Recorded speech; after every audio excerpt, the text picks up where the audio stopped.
નમસ્કાર, હું પ્રવીણ. ઝરણામાંથી નદી, નદીમાંથી દરિયો અને અવિરત પાણીનું વહન થાય છે. અને જે રીતે પાણીનું વહન થાય છે એ જ રીતે કદાચ આ દેશ અને રાજ્યમાં ભ્રષ્ટાચારનું વહન થઈ રહ્યું છે. એટલા માટે જ આજનું ટાઇટલ ભ્રષ્ટાચાર તારા વહેતા પાણી. ક્યાંય બંધિયાર નથી, વહી રહ્યું છે, બિંદાસ વહી રહ્યું છે. એ ભ્રષ્ટાચાર જે વહી રહ્યો છે ને અટકાવવા માટે વાતો ઘણી થાય છે. ભ્રષ્ટાચાર સામે નો ટોલરન્સની જે નીતિની વાતો થાય છે, પણ એ નીતિ રીતિ જમીન પર આવતા જ હવા હવા થઈ જાય છે. આજકાલ પાણીની ટાંકીઓ બહુ ચર્ચામાં છે. આમ તો નલ સે જલ યોજનામાં પાઇપલાઇન કે ચકલી કે ચક કે પછી પંપ કે આ નહોતું, એક જગ જાહેર થયું. પાઇપલાઇન કે એ યોજનાના પૈસા કઈ બકરી ચરી ગઈ એ બકરી પકડાઈ નથી. પણ અદ્ભુત છે, થોડા દિવસો પહેલા અમદાવાદમાં સારંગપુરમાં એક પાણીની ટાંકી તોડવા માટે 10 માળ ઊંચાઈ પર 8 ટનનું જેસીબી ચડાવ્યું તો નેશનલ મીડિયામાં સમાચાર બની ગયા કે ક્યાંક આ તો એઆઈ વિડીયો નથી ને, ના સાચો વિડીયો હતો. 70-75 વર્ષ પહેલા બનેલી ટાંકી તોડવા માટે જો આટલી જહેમત ઉઠાવવી પડતી હોય, જેસીબી થી 10 માળ ઊંચા જઈને સ્ટ્રક્ચર તોડવું પડતું હોય, તો એ કહેવામાં કોઈ શંકા નથી કે અગાઉ જે કંઈ પણ બાંધકામ થયું અથવા જેને પણ કર્યું એમાં કચાશ ન હતી, મજબૂતી એટલી હતી કે વર્તમાન સમયમાં તમારે તોડવું હોય તો પરસેવો પડી જાય. હવે બીજી તસવીર જોઈ લો. બીજી તસવીર આજના ગુજરાતની છે, સુરતના અરેઠના તડકેશ્વરની છે. જાણીને નવાઈ લાગશે, 20 કરોડના ખર્ચે, માત્ર 20 કરોડના ખર્ચે આજે ટાંકી બની. 3 વર્ષ એટલું કામ ચાલ્યું એવું સંભળાય છે. અને 33 ગામોને પીવાનું પાણી પૂરું પાડવાનું હતું. પરંતુ એક તો બની, ટ્રાયલ માટે પાણી ભરાયું. કહેવાય છે કે 11 લાખ લીટર પાણીની ટાંકી હતી. ડેપ્યુટી એન્જિનિયર કંઈક અલગ વાત કરી રહ્યા છે, 9 લાખ લીટરની વાત કરી રહ્યા છે. કેમ કે ડેપ્યુટી એન્જિનિયર પાસે અમુક ગોખેલા જવાબો સિવાય કશું હતું નહીં. એ પણ આગળ સાંભળીશું. પણ ટ્રાયલ માટે 9 લાખ લીટર પાણી ભર્યું અને ગણતરીના કલાકોમાં જ ટાંકી ધડામ.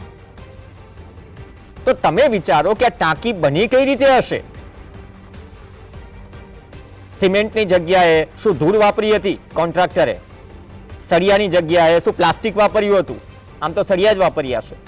પણ જેટલી ક્ષમતાની ટાંકી બનાવવાની હતી કે જેનાથી 33 ગામના લોકોને પીવાનું પાણી પહોંચાડવાનું હતું. આમ કેમ કે આજકાલ તો પીવાનું પાણી કેટલું અને કેવું પહોંચી રહ્યું છે, સરકારના રિપોર્ટ વાંચો તો છડે ચોક ધજાગરા થઈ જાય.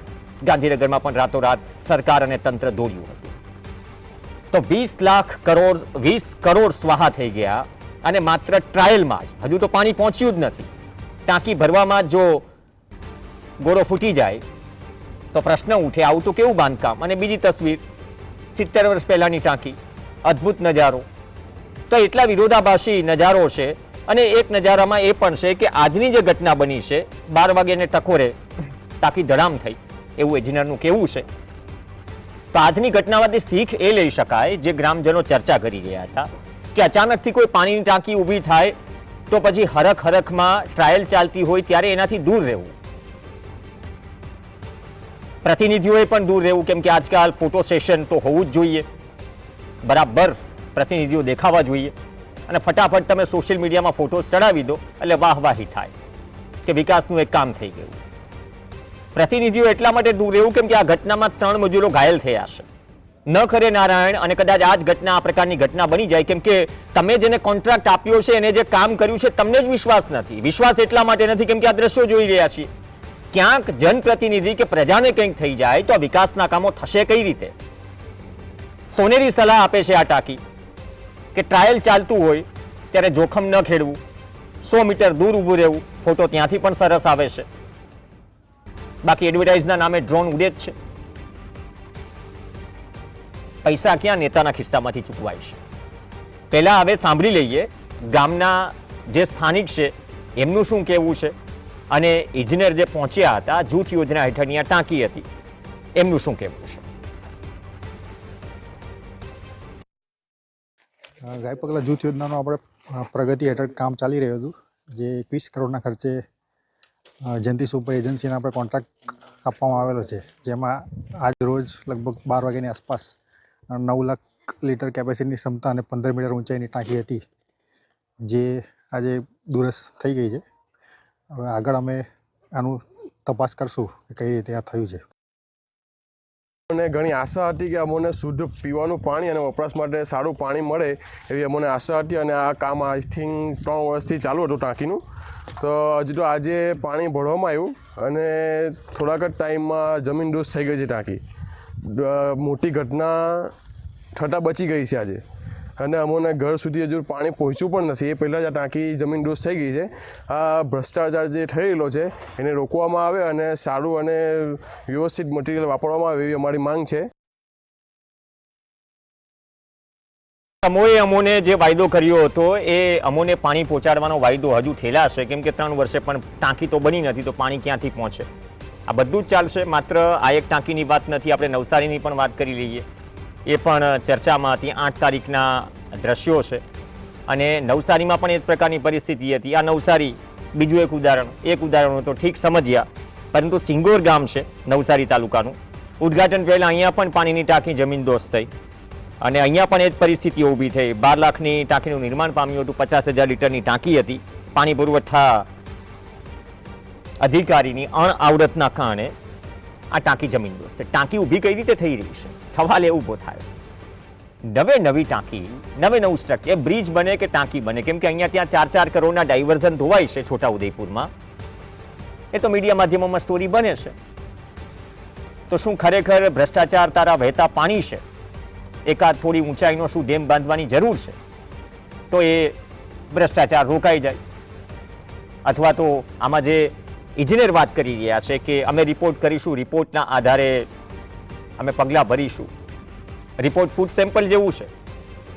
તહેવાર જાય પછી રિપોર્ટ આવે, સબસ્ટાન્ડર્ડ નથી, ત્યાં સુધીમાં ફાફડાથી માંડીને બધું જ આરોગી ગયા હોય. ખર્ચા કોના? આમ જનતાના. સાહિલ થિલવારા જોડાશે આપણી સાથે, સ્ટ્રક્ચરલ એક્સપર્ટ છે. સ્વાગત છે આપણું.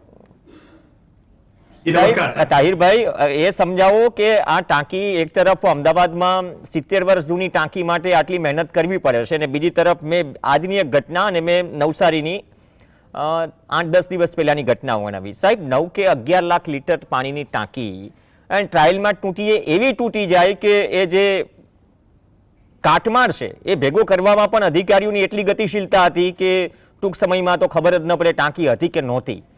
હવે આવું થાય છે કેમ? કેમ કે એકથી વધુ ઘટનાઓ બની રહી છે. પ્રવીણભાઈ, આમાં બેઝિકલી 2 વસ્તુ મને દેખાય છે. એ છે, એક પહેલો પોઈન્ટ એ હોઈ શકે કે જે સ્ટ્રક્ચરલ ડિઝાઇન કરેલી છે આપણે ટાંકીની, એ સ્ટ્રક્ચરલ ડિઝાઇનના અંદર કોઈ ગડબડ રહી ગઈ હોય તો આ ટાઈપનું કોલેપ્સ થવાના ચાન્સીસ છે.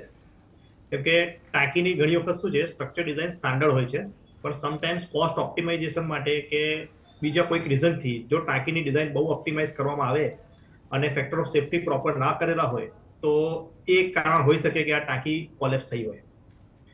સેકન્ડ પોઈન્ટ એ છે કે નબળી ગુણવત્તાનું કન્સ્ટ્રક્શનની ક્વોલિટી. વોટર રિટેનિંગ સ્ટ્રક્ચર એવી વસ્તુ છે, પાણીનું કોઈ પણ સ્ટ્રક્ચર હોય તમારું, અંડરગ્રાઉન્ડ હોય કે અબોવ ગ્રાઉન્ડ છે, જો એના અંદર જે પ્રમાણે સ્ટ્રેસીસ કેલ્ક્યુલેટ કરેલા છે એ પ્રમાણે 100% સ્ટ્રેસીસને લોડ આવવાનો જ છે. જો એમાં કોઈ પણ જગ્યાએ કોઈ કચાશ છોડી હોય તો એ રિઝલ્ટ તમને પહેલા દિવસે જ બતાવી દે છે. વોટર રિટેનિંગ સ્ટ્રક્ચરમાં એવું છે કે પાણી ભરો તમે અને વેટ આવ્યો, લોડ આવ્યો અને એની લોડ કેરિંગ કેપેસિટી એટલી એલિમેન્ટની ના હોય તો એલિમેન્ટ તરત જ કોલેપ્સ થશે અથવા ક્રેક્સ ડેવલપ થશે, પાણીના લીકેજ થશે. એટલે તમને તરત જ ખ્યાલ આવી જાય કે ભાઈ આ જગ્યાએ પ્રોબ્લેમ છે. આ પર્ટિક્યુલર કેસ જોઈને જે વિડીયોમાં તમે જોયા, ન્યૂઝમાં જોયા, એના ઉપરથી એવું આઈડેન્ટિફાઈ થાય છે કે એક છે કે ડિઝાઇનની કોઈ ગડબડ છે, અને બીજું છે સાઇટ પર સુપરવિઝન ક્વોલિટી કંટ્રોલ ના હોય પ્રોપર તો હોઈ શકે, અથવા તો કોઈ મટીરિયલની ગુણવત્તાની પ્રોબ્લેમ હોય કે ભાઈ સિમેન્ટ જે વપરાયો છે એ પ્રોપર ના હોય તો પણ આવું થવાના ચાન્સીસ છે. આપણા દેશમાં હવે અત્યારે કેવું થઈ રહ્યું છે કે આપણા દેશમાં ગવર્મેન્ટ કોઈ વસ્તુ માટે રિસ્પોન્સિબલ રહી નથી.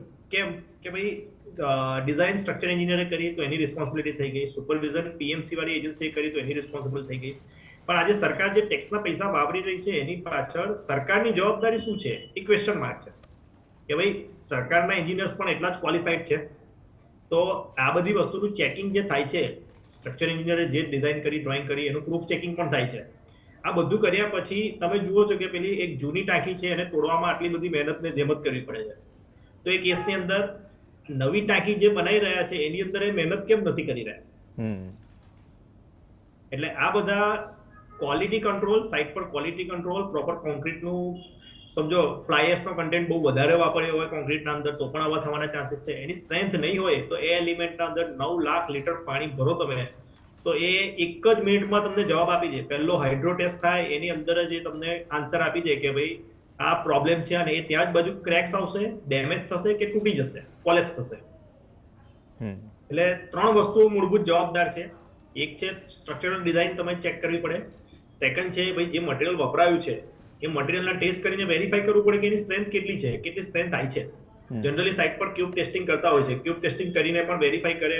7 દિવસ, 14 દિવસ ને 28 દિવસના કોન્ક્રીટના ટેસ્ટ કરે અને વેરીફાઈ કરે કે ભાઈ જે ડિઝાઇન લોડ માટે ડિઝાઇન કરેલું છે એટલો કોન્ક્રીટ આવે છે કે નથી આવતું, એટલી કોન્ક્રીટની સ્ટ્રેન્થ મળે છે કે નથી. જો એ સ્ટ્રેન્થ ના મળતી હોય તો ઇમિડિયેટલી એને તોડવું પડે. એ જ મહિનામાં એમને ખબર પડી જાય કે આ કોન્ક્રીટ યુઝ થયું છે એમાં સ્ટ્રેન્થ નથી આવી તો આને તોડીને નવું બનાવવું પડશે આપણને. કેમ કે ક્યુબના ટેસ્ટિંગ તમારા સાઇટ પર થતા જ હોય છે. સાઇટ પર પણ થાય as well as third party agency પાસે પણ ક્યુબના ટેસ્ટિંગ થતા હોય. હવે આ બધી વસ્તુમાં અત્યારે માર્કેટમાં કેવું ચાલી રહ્યું છે કે ઘણી બધી જગ્યાએ કોઈ ટેસ્ટિંગ થતા નથી. સીધા રિપોર્ટ બનીને સાઇટ પર આવી જાય, સરકારમાં જમા થઈ જાય છે કે ભાઈ બધા ટેસ્ટ થઈ ગયા છે. એટલે આ બધી વસ્તુઓ જવાબદાર છે. એક વસ્તુથી ખાલી ભ્રષ્ટાચાર છે કે એક વસ્તુ છે એને લીધે આ બધી વસ્તુ નથી થતી. આટલું મોટું કોલેપ્સ થવું એટલે આ બહુ મોટી ઘટના કહેવાય. અને આવી ઘટના જ્યારે બને ત્યારે પ્રોપરલી એના અંદર તમારો આટલા કરોડોનો ખર્ચો કરીને જે વસ્તુ બનાવવામાં આવે છે અને 3 વર્ષની મહેનત છે. ફરી જ્યારે આ ટાંકી બનાવવા જશો 6 મહિના એનો એન્જિનિયરિંગ કરવામાં નીકળશે અને ફરી બીજા 3 વર્ષ લાગશે. એટલે એપ્રોક્સિમેટ 3.5 વર્ષનો ટાઈમ છે. ત્યાં સુધી ગામવાળા લોકોને પાણી નહીં મળે. બહુ સારી વાત કીધી તમે. જે સ્ટ્રક્ચરની વાત કરી ને કે એકાદ મિનિટ જ લાગે કેમ કે 9 લાખ લીટર પાણી હતું. તમે ક્વોલિટી કંટ્રોલથી માનીને જ રિપોર્ટ્સ કીધા તો મેડિકલની જેમ રિપોર્ટ શું સબમિટ થઈ જતા હશે કે નહીં એ પણ એક ગંભીર સવાલ છે. પણ ગંભીરા બ્રિજ સમયે આપણી જ પેનલમાં હરસોડા સાહેબે R&B વિભાગના પૂર્વ અધિકારીએ જે કહ્યું હતું, મેં ઓનેસ્ટલી સવાલ કર્યો હતો જ્યારે ઇન્સ્પેક્શનની વાત આવે અથવા ક્વોલિટી કંટ્રોલની વાત આવે, તમે જે ડિઝાઇનની વાત કરો છો એ પ્રોપર મતલબ જઈ રહ્યું છે કે નહીં ક્ષમતા પ્રમાણે. પણ ત્યારે એમ કહ્યું હતું કે R&B વિભાગ પાસે જો એક ગવર્મેન્ટનો અન્ય એક વિભાગ તેની પાસે જ પૂરતો સ્ટાફ નથી, ઇન્સ્પેક્શન ને બધું જ થાય. તો એક તો સ્ટાફની કમી, બીજી વાત આખી પ્રક્રિયા, અને ત્રીજી વાત તમે જે કહી કે સરકાર કંઈ જવાબદારી જ લેવા તૈયાર નથી. મતલબ કે અલગ અલગ એજન્સીઓ છે આમાં જે પ્રાથમિક સ્તરે એક અધિકારી આવીને વાત કરે છે કે રિપોર્ટ મોકલીશું એના આધારે અમે પગલાં લઈશું, એટલે શું આમ જ ચાલતું રહેશે? અને આ કેટલી ગંભીર બાબત છે કે પ્રતિનિધિ હોય કે જનતા હોય ટ્રાયલ સમયે દૂર રહેવું. 3 મજૂરો ઇજાગ્રસ્ત થયા છે કેમ કે જે બન્યું છે કઈ પરિસ્થિતિમાં બન્યું છે એની ગેરંટી કોઈ નહીં આપે. સાચી વાત છે.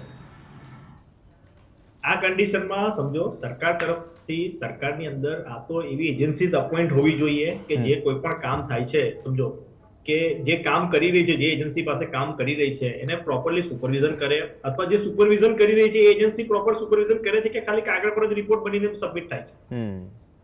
સમજો ટેસ્ટિંગની પ્રોસિજર છે, જો ટેસ્ટિંગ થયું હોત આના ક્યુબ ટેસ્ટિંગ થઈને વેરીફાઈ થયું હોત સ્ટ્રેન્થ તો આ દિવસ હાઇડ્રો ટેસ્ટ વખતે કોલેપ્સ થાય એવું થાય જ નહીં કોઈ દિવસ.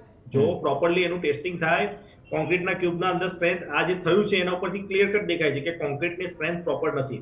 2-3 ઓપ્શન હોઈ શકે છે. એક છે કે ભાઈ ડિઝાઇન તમારી લાઇટ કરેલી હોય કે design sufficient load carrying capacity વાળી નથી, ધેટ ઇઝ નંબર 1. એ પણ હોવાના ચાન્સીસ ઓછા છે કેમ કે આના અંદર ફેક્ટર ઓફ સેફટી તમારો 1.5 થી 2.5 ના ફેક્ટર ઓફ સેફટી હોય છે. એટલે ફેક્ટર ઓફ સેફટી પ્રમાણે જો ડિઝાઇન પણ કરેલી હોય તો આવું થાય જ નહીં. બીજી વસ્તુ છે કે ભાઈ તમારી કોન્ક્રીટની ક્વોલિટી, ગુણવત્તા, જ્યારે કામ થયું ત્યારે બધા ખાલી પેપર પર જ રિપોર્ટ બનીને થયા કે ટેસ્ટિંગ કરીને એકચ્યુઅલી સ્ટ્રેન્થ ને બધું વેરીફાઈ થયું. અને ત્રીજી વસ્તુ છે કે જ્યારે તમારું હાઇડ્રો ટેસ્ટ થાય એ પહેલા આખી તમારી કમ્પ્લીટ પ્રોસિજર કે ભાઈ જે પ્રોસિજર કન્સ્ટ્રક્શનમાં ફોલો થઈ છે એ બધા પેપર વર્ક કમ્પ્લીટ થયા છે કે નહીં એ બધું વેરીફાઈ થાય.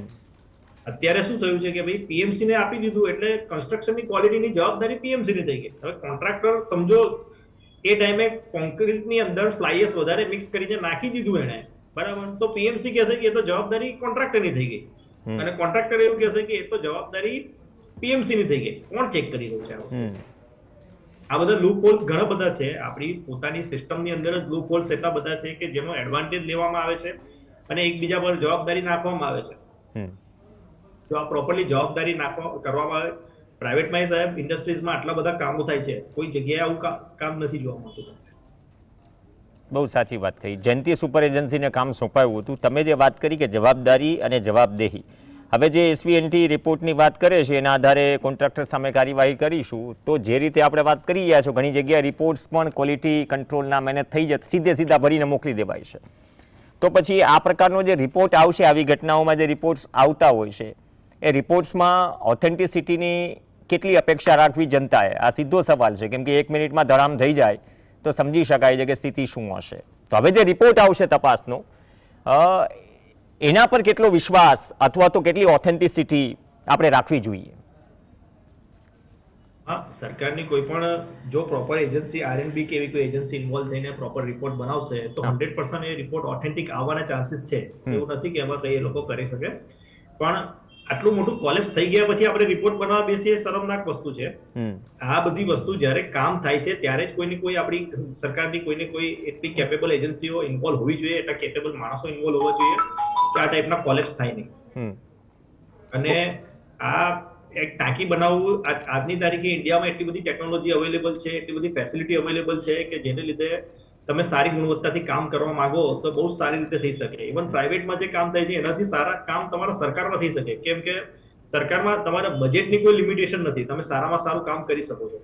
બીજી વસ્તુ છે, સરકારમાં તમારી પાસે સારામાં સારી એજન્સી હાયર કરી શકો છો, બરાબર છે. અને ત્રીજી વસ્તુ, જો કોન્ટ્રાક્ટર કામ ના કરતું હોય તો સરકાર પાસે પૂરેપૂરી ઓથોરિટી છે કે સરકારને એ કોન્ટ્રાક્ટરને તરત જ કામ કરતી વખતે જ બ્લેકલિસ્ટ કરવાનો હોય. ટાંકી પડ્યા પછી બ્લેકલિસ્ટ કરો એનો કોઈ મિનિંગ નથી. કામ કર્યું ત્યારે ક્વોલિટી ચેક થઈ ત્યારે બ્લેકલિસ્ટ કરવો જોઈએ ને કોન્ટ્રાક્ટરને.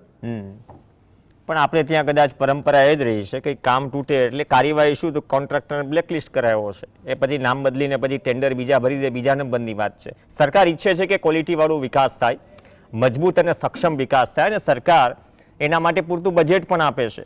પણ તમે બહુ સારી વાત કરી કે આ રિપોર્ટ્સ હવે જે બનાવવા આપણે બેસવાના છીએ, અધિકારી જે જવાબ આપે છે, પહેલાં બનાવી લીધા હોત તો આ નોબત ન આવત અને 3 વર્ષ વધુ રાહ ન જોવી પડી હોત 33 ગામના લોકોએ. કેમ કે ટેકનોલોજીથી માંડીને સ્પેસ ટેકનોલોજી પણ આપણી પાસે છે, જેનાથી રોડ બની રહ્યા છે, નેતાઓ જે કહી રહ્યા છે.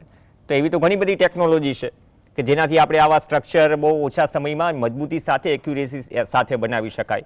અપેક્ષા રાખી, આપણો કદાચ આશય એ જ હતો. આપણે ઘણી જગ્યાએ કેવું છે, વર્લ્ડ રેકોર્ડ કરવામાં પાછળ ભાગી રહ્યા છે. અચ્છા. પણ જે કામ થઈ રહ્યું છે એની ક્વોલિટી પર આપણે ધ્યાન નથી આપી રહ્યા. એટલે સમટાઈમ્સ તમે સ્પીડમાં જે ભાગ કરી રહ્યા છો એની જગ્યાએ જે કામ થઈ રહ્યું છે એના આપણા ઇન્ડિયામાં ઇન્ફ્રાસ્ટ્રક્ચરની ક્વોલિટી જુઓ સાહેબ. તમે ફોરેનમાં એકવાર વિઝિટ કરો અને ફોરેનમાં જે પ્રમાણેના ઇન્ફ્રાસ્ટ્રક્ચર, સમજો ગવર્મેન્ટ જેટલું સારું કામ કરી શકે છે ને એટલું કોઈ પ્રાઇવેટ કામ પાર્ટી નથી કરી શકતી. રાઈટ. પણ આપણે ત્યાં ઇન્ડિયામાં ઊંધું છે કે ભાઈ આપણા સરકારની અંદર જે ઇન્ફ્રાસ્ટ્રક્ચર ડેવલપ થઈ રહ્યા છે એમાં જે બ્રેન સ્ટોર્મિંગ થવું જોઈએ, બરાબર છે, એ લેવલનું બ્રેન સ્ટોર્મિંગ નથી થતું. એને લીધે શું છે કે પબ્લિક હેરાન થઈ રહી છે. બહુ સારી વાત કરી કે ગતિશીલતા કરતા એક સમયાંતરે મજબૂત એક ઇન્ફ્રાસ્ટ્રક્ચર, જેથી કદાચ 50 વર્ષ પછી તોડવાની જરૂર પડે તો અમદાવાદની જેમ ફરીથી જેસીબી ચડાવવું પડે કે નહીં, તમે તોડો એમ, એટલી મજબૂતાઈથી સ્ટ્રક્ચર બનાવ્યું છે. તો એ જ અપેક્ષા સરકાર પાસે નાગરિક તરીકે બધાની હોય.